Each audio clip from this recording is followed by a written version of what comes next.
இன்றைக்கி வந்து நம்மளோட எஸ்கே பைக்ஸில் என்ன பார்க்க போகிறோம் அப்படின்னு கேட்டிங்கன்னா, ஹோண்டாவில் வந்து பார்த்திங்கன்னா டியோ வேரியண்ட்டு.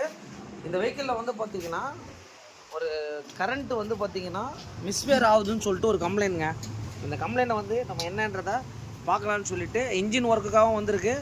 வெஹிக்கிள் வந்து பார்த்திங்கன்னா அடைச்சடிச்சு போகிற மாதிரி ஒரு கம்ப்ளைண்ட்டு அப்படின்னு சொல்லியிருக்காரு கஸ்டமரு. இங்கே பாருங்கள், மெயினாக மேக்னெட்டை நம்ம ரிமூவ் பண்ணியிருக்கோம்.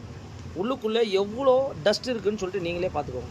அதே மாதிரி இங்கே பாருங்கள், இந்த காயிலில் தான் வந்து பார்த்திங்கன்னா நம்மளுக்கு வந்து கரண்ட் வந்து உங்களுக்கு சப்ளை ஆகும். ஆனால் அதில் ஃபுல் அண்ட் ஃபுல் வந்து பார்த்திங்கன்னா இங்கே பாருங்கள் மண் வரும்.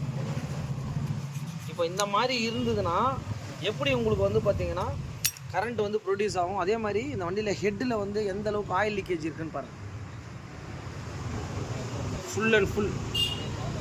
அதனால் வெஹிக்கிள்லாம் வந்து பார்த்திங்கன்னா ரொம்ப நாள் ஆகிடுச்சுன்னா இந்த மேக்னெட் சைட்லாம் நம்ம கழட்டிட்டு இதெல்லாம் வந்து பார்த்திங்கன்னா ப்ராப்பராக வந்து பார்த்திங்கன்னா நம்ம க்ளீன் பண்ணணும். அதான்